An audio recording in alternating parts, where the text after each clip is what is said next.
Talksport Clips of the Week. With Budget Van Insurance. It's a man thing.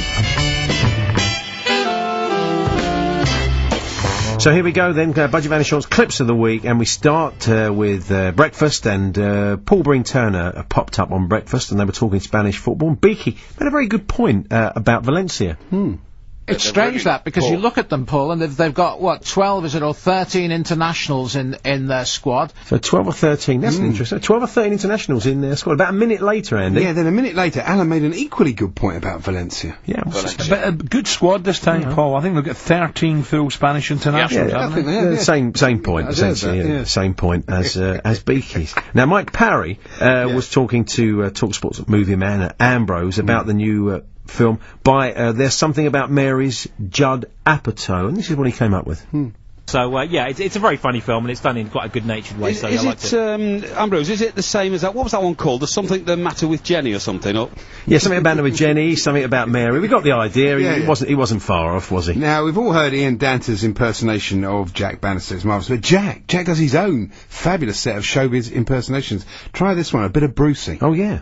Flintoff tried to uppercut it over the slips. Well, there weren't any slips there, but he didn't clear the short third man. It was a deliberate attempt to uppercut. Nice to bowl you, nice. Very, very good bit of Brucey there from Jack. Good work. Was, yeah. Now, newsreader Kat Wright was doing a little light-hearted story about famous people's favourite words. And one of them featured one of the TalkSport presenters.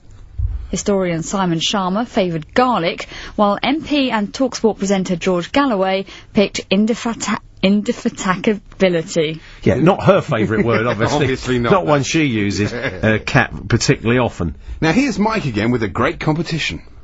Arrivederci Roma. Now then, earlier in the show we gave you your first clue to an ancient city for a chance to win a trip for two to Rome. Hence me singing Arrivederci Roma, okay? Isn't that goodbye, Rome? Well, it's hello and goodbye, actually. Arrivederci means hello, goodbye, you know what I mean? Does it? Yeah, I thought it it does. meant goodbye. No. It means hello and goodbye to the ancient city.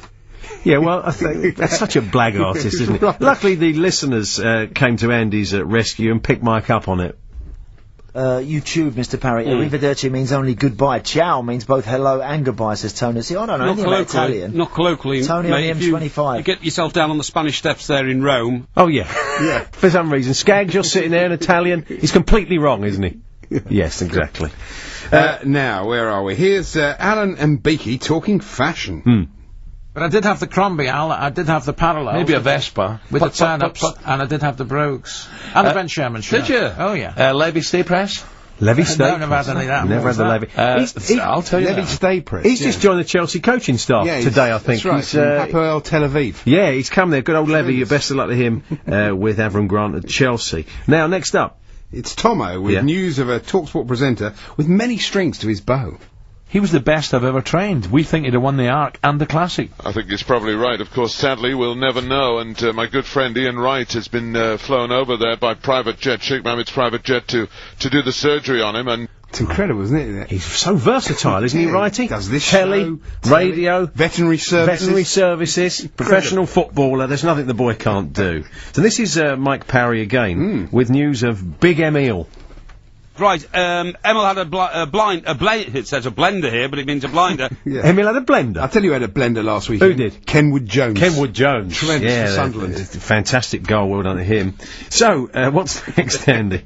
Beaky and Alan now with their tribute to the great Abbott and Costello. Yeah.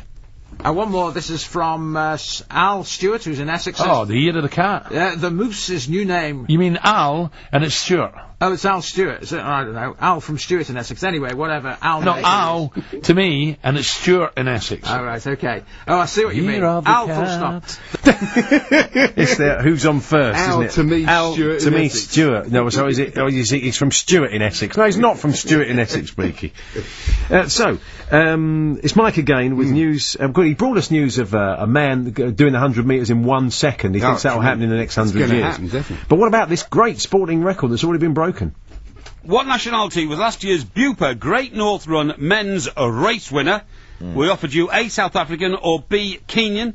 Yes. And of course, the answer, Andy, was... I haven't got a clue. South Africa. Was it South Africa? Hendrik Ramala won in 1 minute, 1.03 seconds. Fantastic, He's isn't it? quick, that Hope he Hendrik took Ramala. on fluids. If he had time, did he? Well, look, this one's a bit long, but bear with it. It's our old mate Keith Arthur on Fisherman's Blues. Punter phoned up and asked him, obviously, about the locks around Teddington. But you get the feeling by the end of it, he's kind of lost interest in the answer. Check this one out.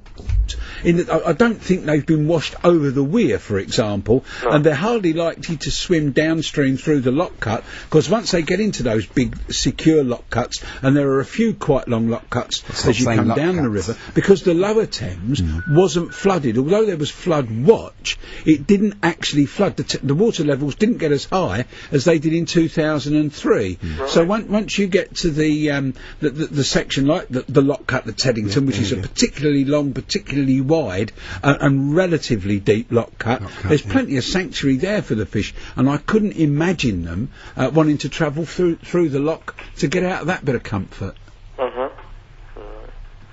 Anyway. Right, okay then, Keith. Well, thanks for that. He lost the will to live. Gone by that stage. Anyway, there were your clips of the week with Budget Van Insurance. You've got a chance to select your favourite gaff and we'll replay it at the end of